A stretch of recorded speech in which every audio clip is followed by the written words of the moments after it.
Hello friends, welcome to GTS classes.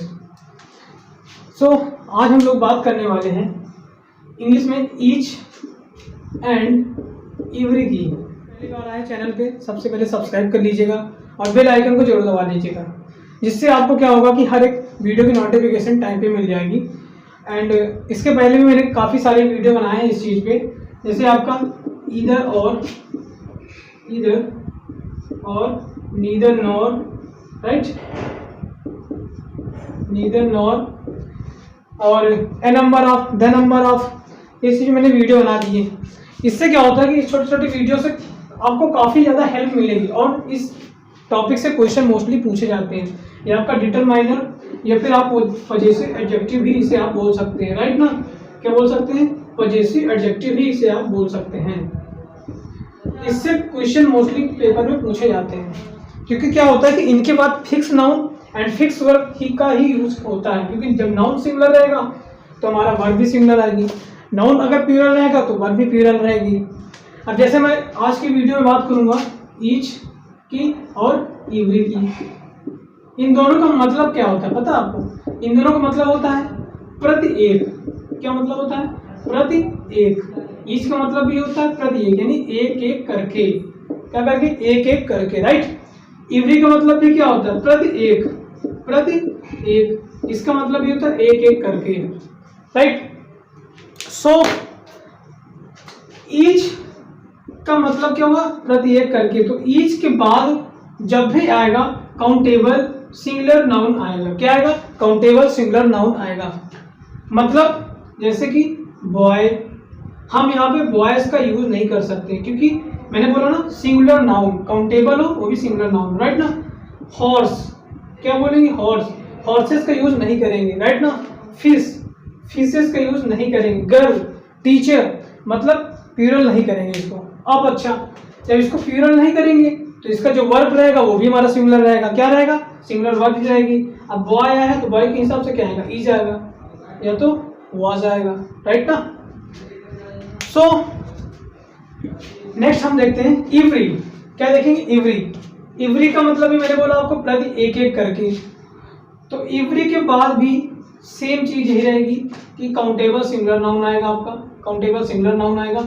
और verb भी आपकी कैसी वर्ब आएगी? सिंगुलर वर्ब आएगी। कैसी आएगी? सिंगुलर वर्ब आएगी, ठीक है ना। दोनों में एक चीज पता चली कॉमन, कि ईच या एवरी, इनके बाद ये एज ए डिटरमाइनर यूज होते हैं। क्या? As a determiner. इसके बाद कोई ना कोई नाउन आएगा, वो भी सिंगुलर नाउन आएगा, प्लूरल नाउन नहीं आएगा। अभी मैं आपको एग्जांपल देता हूँ कैसे पूछे जाते हैं। देखिए, जैसे ईच बॉय हैज पार्टिसिपेटेड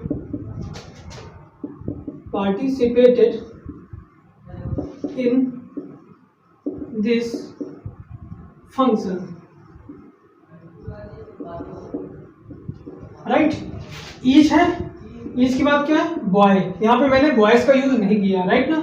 अब एक एक करके लड़के, मतलब एक एक लड़कों ने, हैज यानी प्रति एक लड़कों ने, क्या मतलब हुआ? प्रति एक लड़कों ने हैज पार्टिसिपेटेड, हिस्सा लिया, किसमें? इस फंक्शन में। तो यहाँ पे मैंने हैज भी लगाया है। अभी पता गलती कैसे है कि यहाँ पे आपको बॉयज कर देगा और यहाँ पे आपका हैव कर देगा। बात समझ में आ रही ना। अब यहाँ पे एवरी भी हो सकता था, every boy has participated in this function, right ना। सो ऐसे करके आपकी गलतियां पूछी जाएंगी। और मैं आपको एक एग्जांपल देता हूं, जैसे मान लीजिए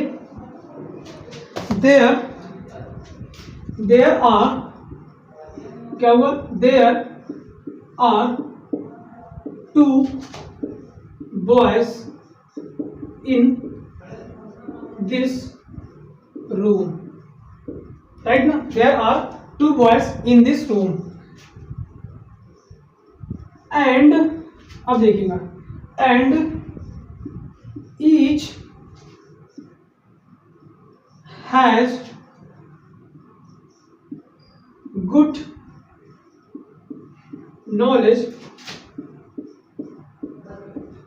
नॉलेज ऑफ इंग्लिश। क्या चीज? कि दो लड़के, देखिए there are two boys in this room, मतलब इस कमरे में दो लड़के हैं, राइट।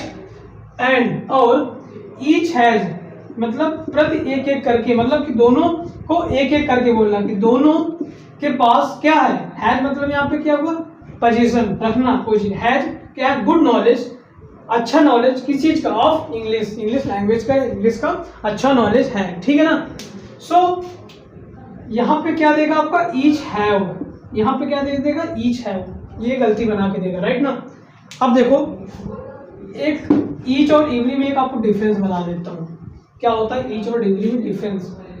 सो ईच जो होता है वो हमारा, ईच जो होता है वो हमारा दो या फिर more than two, more than two के फॉर्म में यूज किया जाता है, मतलब दो लोग हो या दो से ज्यादा लोग हो तब हमारा ईच का यूज होगा, राइट।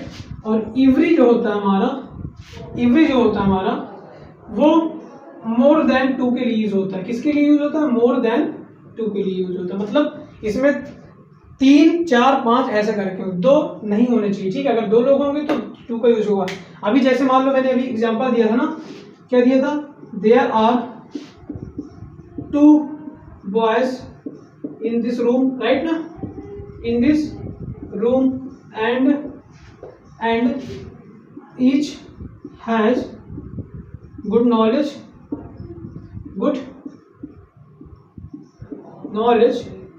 ऑफ इंग्लिश, राइट ना।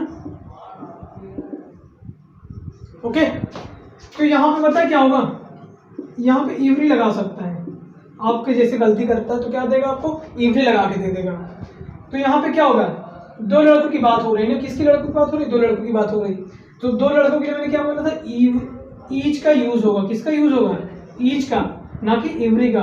अभी यहाँ पे मैंने कर दिया होता 4 बॉयज, क्या कर दिया होता, 4 बॉयज कर दिया होता, राइट ना। तो यहाँ पे आप ईच लगाते या फिर इवरी लगाते, दोनों आपके सही होते, क्या होता, ईच और इवरी दोनों आपके सही हो जाते हैं। और वर्ब यहाँ पे फिर भी सिमिलर ही रहती, हैव का यूज नहीं करना है, बस एक चीज आप ये कॉमन रख लीजिए।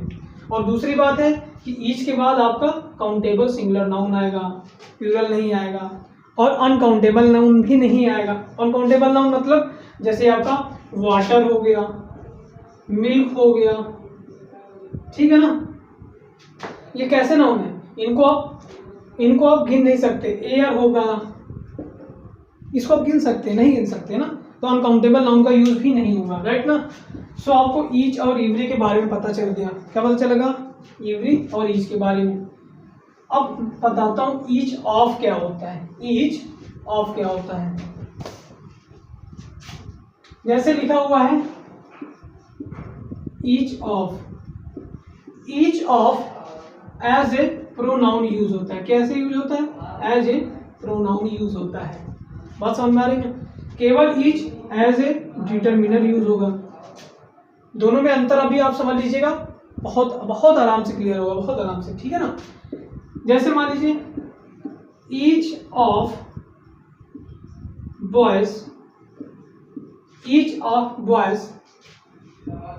हैव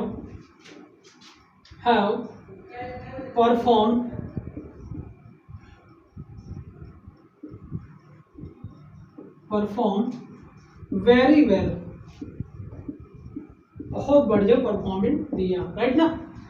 देखिए, और यहाँ पे सेम ये चीज मैं लिखता हूँ, each boy has perform very well, right ना। ईच ऑफ के बाद हमारा जो नाउन आएगा वो कैसा आएगा, प्लूरल काउंटेबल नाउन। कैसा आएगा, प्लूरल काउंटेबल नाउन, मतलब इसका मतलब क्या हुआ, ईच ऑफ बॉयज, मतलब उन लड़कों में से सभी ने। यहाँ पे ईच ऑफ का मतलब क्या हुआ, सभी ने, मतलब उन सारे के लड़कों की बात हो रही है इसलिए यहाँ पे। और यहाँ पे किसकी बात हो रही, एक एक लड़कों की बात हो रही है, किसकी बात हो रही, एक एक लड़कों की बात हो रही है, राइट ना। इस वजह से यहाँ पे काउंटेबल सिंगुलर नाउन आया, और इसी वजह से यहाँ पे जब एक एक की बात होगी तो आप जानते हैं कि आप हमारा सिंगुलर वर्ब का यूज करेंगे, किस चीज का यूज करेंगे, सिंगुलर वर्ब का यूज करेंगे। और यहाँ पे किस चीज का यूज करेंगे, प्लूरल वर्ब का यूज करेंगे। बात समझ में आई ना, कि ईच ऑफ के बाद हमारा प्लूरल काउंटेबल नाउन आ जाएगा। बहुत ही आराम से समझिए, बहुत ज़्यादा डिफरेंस नहीं इसमें, क्योंकि ईच जो हमारा है वो कैसे यूज होगा, एज ए डिटरमाइनर यूज होगा, राइट ना, और each of as a pronoun use होता है। जैसे ईच ऑफ देम हो सकता है, क्या हो सकता है, each of them, right, each of girls, each of girls, each of books, right ना, मतलब ईच ऑफ के बाद मोस्टली ऑफ के बाद क्या होता है ना, प्लूरल काउंटेबल नाउन यूज होता है मोस्टली सेंटेंसों में। जैसे मैंने आपको क्या बताया, neither of, each of, right ना, तो इन सब के बाद क्या होता है mostly a number of, the number of, मैंने आपको जो पढ़ाया था a number of, the number of, उसके बाद क्या है, क्या यूज हो रहा था, प्लूरल काउंटेबल नाउन यूज हो रहा था ना, बस सेम चीज़ यही है। और इसके अलावा मैं डेली टेलीग्राम पे प्रैक्टिस कराता हूँ डेली टेस्ट की। सो जो लोग नए हैं वो लोग प्लीज़ टेलीग्राम पे जरूर ऐड हो जाएं। उस पर क्या होगा कि अभी जो मैंने चीज़ पढ़ाया है इस चीज़ का मैं टेस्ट पेपर उस पर करवाता हूँ, उस पर टेस्ट होता है, तो जो चीज़ें थोड़ा सा क्लियर नहीं होती वहाँ पे वो क्लियर हो जाती हैं, राइट ना। डेली 8 बजे वहाँ पे टेस्ट होता है, तो डेली आप जुड़िए वहाँ पे। और जो लोग नए थे प्लीज़ सब्सक्राइब जरूर कर लीजिएगा, और अच्छा लगा हो तो प्लीज़ लाइक कीजिए एंड सब्सक्राइब एंड शेयर जरूर कर दीजिए। तो फिर से मिलते हैं नए वीडियो में एक नए टॉपिक के साथ, तब तक के लिए बाय बाय, जय हिंद।